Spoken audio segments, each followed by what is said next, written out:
You know, the other day, yesterday in fact, I got caught up in one of my own stories.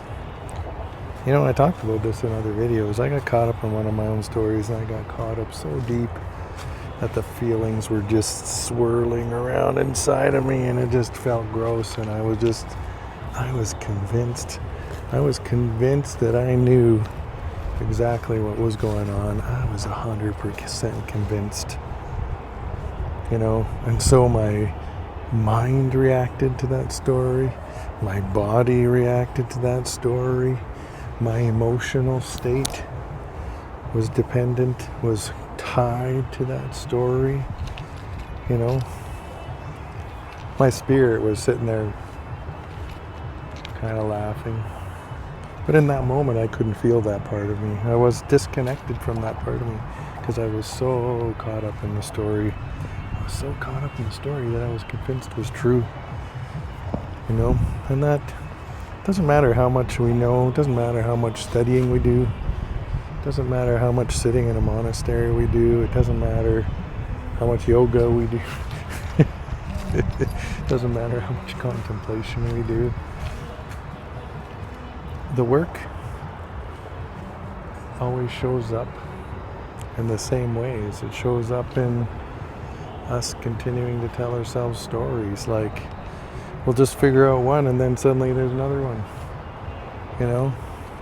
We have this belief that suddenly once we do all this work, then the ripples of our life, those ripples that kind of disturb us, will suddenly not be there anymore.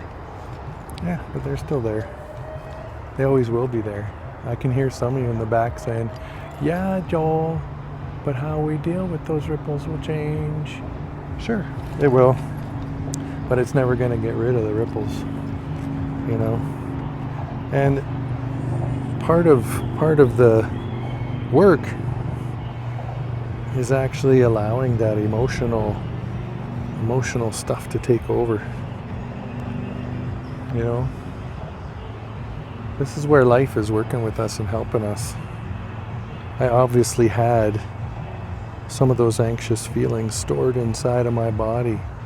Not even necessarily around this particular situation, but just stored in my body from maybe childhood, maybe past experiences, anxiety, doubt, fear, anger even. I was feeling even some anger. I was even feeling pissed off,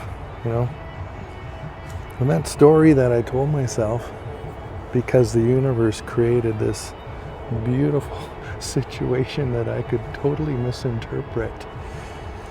It created this whole situation that I could totally misinterpret so that I could release that stuff out of my body, so that I could release that energy out of myself that was stored inside of me.